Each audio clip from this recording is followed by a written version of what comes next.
जो आज का जो टॉपिक है वो है law of diminishing marginal utility. इसको हिंदी में बोलते हैं घटती सीमांत उपयोगिता का नियम।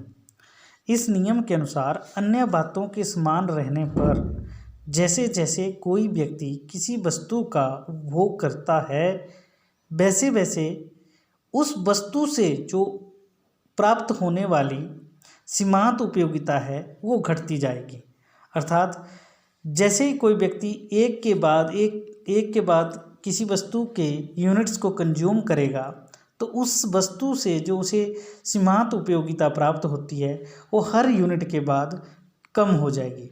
फॉर एग्जांपल जैसे मैं आपको एक एग्जांपल देता हूँ कि आप आइसक्रीम खाते हैं तो जब पहली आइसक्रीम खाएंगे आपको जो संतुष्टि प्राप्त होगी वो मैक्सिमम होगी। आपकी जो मार्जिनल यूटिलिटी है वो मैक्सिमम हो जाएगी। परंतु जैसे ही आप दूसरा यूनिट उसका कंज्यूम करेंगे तो जो फर्स्ट यूनिट से आपको आइसक्रीम को खाने से जो आपको यूटिलिटी जो मार्जिनल यूटिलिटी प्राप्त हुई थी वो यूटिलिटी आपको सेकंड यूनिट से नहीं होगी। और इसी तरह से थर्ड और फोर्थ पे तो और कम हो जाएगी। जो फर्स्ट की होगी वो मैक्सिमम होगी, सेकंड पे थोड़ी कम होगी और थर्ड पे और कम हो जाएगी।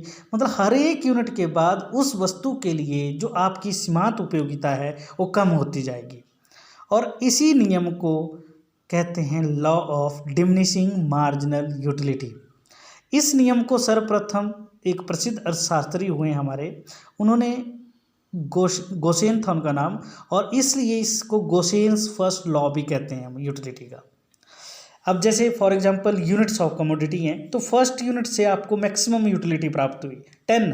इसको यूटिल्स में फिशर ने इसको यूटिल्स में कंसेप्ट को दिया था कि यूटिल्स 10 यूटिल्स आपको मार्जिनल यूटिलिटी प्राप्त हुई। सेकंड पे आपको 8 होगी, फिर कम होती जा रही और लास्ट में 0 भी हो जाएगी। एक ऐसा होता ही है कि आप 5 जल्द से ज़्यादा यूनिट कंज्यूम कर लेंगे, आपकी फिर कैपेसिटी खत्म हो जाती है। उसके लिए आपकी जो संतुष्टि है, उसके लिए जो आपके लिए मन में जो एक संतुष्टि की भावना थी वो खत्म हो जाएगी और आप 0 पे आ जाएंगे और उसके बाद नेगेटिव भी हो जाती है। अगर हम इसका कर्व देखें तो इसका कर्व बिल्कुल ऐसे ही बनता है जैसे मैंने बनाया है। आप ऐसे ड्रॉ करेंगे, वाई एक्स एक्सिस लेंगे, एक्स एक्सिस लेंगे और इसके ऊपर यूनिट्स ऑफ कमोडिटी लिखेंगे एक्स एक्सिस के ऊपर। वाई एक्स एक्सिस के ऊपर आप मार्जिन यूटिलिटी को लेंगे और इसका जो कर्व होता है वो अपवर्ड टू डाउनवर्ड स्लोपिंग होता है। It is 0 also and negative also. हमने देखा था रिलेशनशिप में टोटल यूटिलिटी और मार्जिन यूटिलिटी।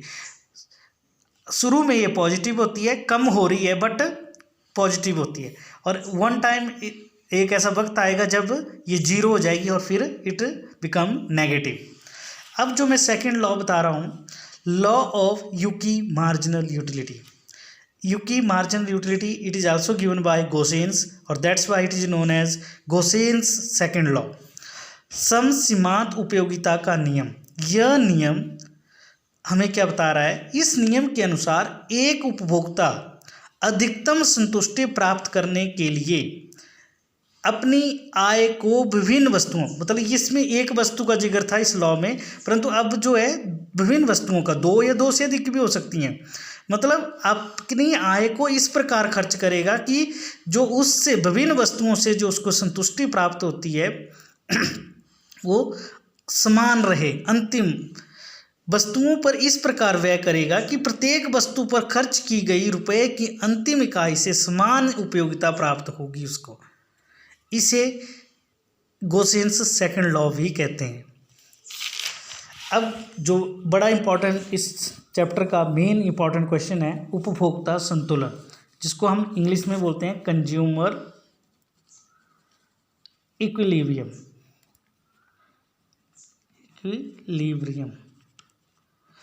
कंज्यूमर इक्विलिब्रियम का मतलब होता है कि कहीं एक जगह पे आप बराबर, मतलब एक दोनों साइडें आपकी बराबर पहुंच जाते हैं जब आप इक्वल पोजीशन में हो।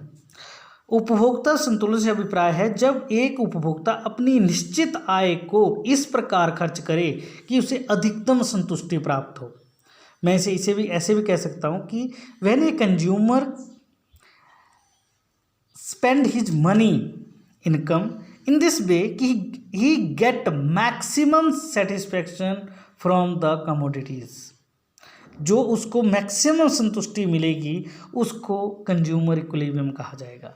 मतलब जहाँ पर एक उपभोक्ता को अधिकतम संतुष्टि प्राप्त होती है अपनी आय को खर्च करने के बाद किसी वस्तु के ऊपर, तो उस बिंदु को, उस पॉइंट को हम क्या कहते हैं, कंज्यूमर इक्विलिब्रियम बोलते हैं। इस धारणा को एक वस्तु की स्थिति में पढ़ा जा सकता है या समझा जा सकता है, या दो वस्तुओं को, विभिन्न वस्तुओं के केस में भी समझा जा सकता है। तो फर्स्ट मैं आपको बता रहा हूँ, first consumer equilibrium in case of one commodity. Suppose you are consuming one commodity only, कि आप एक ही कमोडिटी का उपभोग करने वाले हो, और ऐसी स्थिति में आपका संतुलन, आपकी मैक्सिमम संतुष्टि कहाँ होगी। इसके लिए कंडीशंस हैं। कंडीशन क्या है, शर्त है, marginal utility of x, x means उस कमोडिटी का नाम है, एक्स मान लिया हमने उसको, और उसकी कीमत upon price of that same commodity is equal to marginal utility of money के बराबर होना चाहिए। यहाँ पर मार्जिनल यूटिलिटी ऑफ मनी जो है आपकी, ये रिमेन कांस्टेंट रहती है। तो हम इसको ऐसे भी लिख सकते हैं कि जहाँ पर मार्जिनल यूटिलिटी ऑफ एक्स, उस कमोडिटी की जो मार्जिनल यूटिलिटी है, और उस वस्तु की जो कीमत है, जहाँ पर वो दोनों आपस में बराबर होंगे, वो एक उपभोक्ता का संतुलन बिंदु होगा। इसके लिए तीन बातों के ऊपर निर्भर, पहली वस्तु की कीमत, ठीक है, दूसरी वस्तु की सीमांत उपयोगिता, और तीसरा वस्तु की जो मुद्रा की सीमांत उपयोगिता है उसको। एम का मतलब marginal utility of money, marginal utility of x commodity, price of that commodity. अब इसको हम एक इस टेबल से समझा रहा हूँ मैं इसको।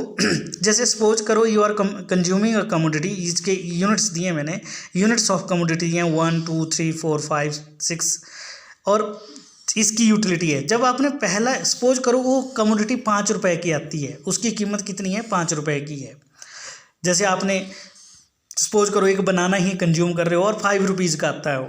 जब आपने फर्स्ट बनाना कंज्यूम किया तो आपको मार्जिनल यूटिलिटी मिली उससे 10 यूटिल्स, और 5 रुपये खर्च कर दिया आपने उसके ऊपर।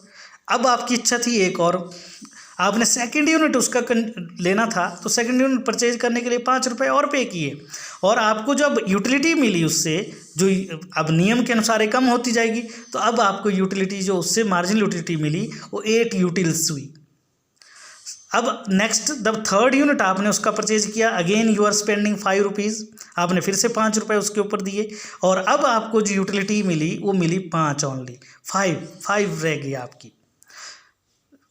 लॉ ऑफ डिमिनिशिंग जो लॉ है वो एप्लीकेबल हो रहा है, फोर्थ पे 3 रह गई, फिर से 5 रुपये स्पेंड किया आपने, पाँचवा बनाना फिर से परचेज किया आपने, फिर से 5 रुपये दिए, पर अब आपके लिए यूटिलिटी उसकी 2 रह गई, और छठे पे तो 0 हो गई, और सातवें पे फिर नेगेटिव, पेट भर गया। अब उल्टियाँ भी हो सकती हैं, नेगेटिव इम्पैक्ट होना शुरू हो गया।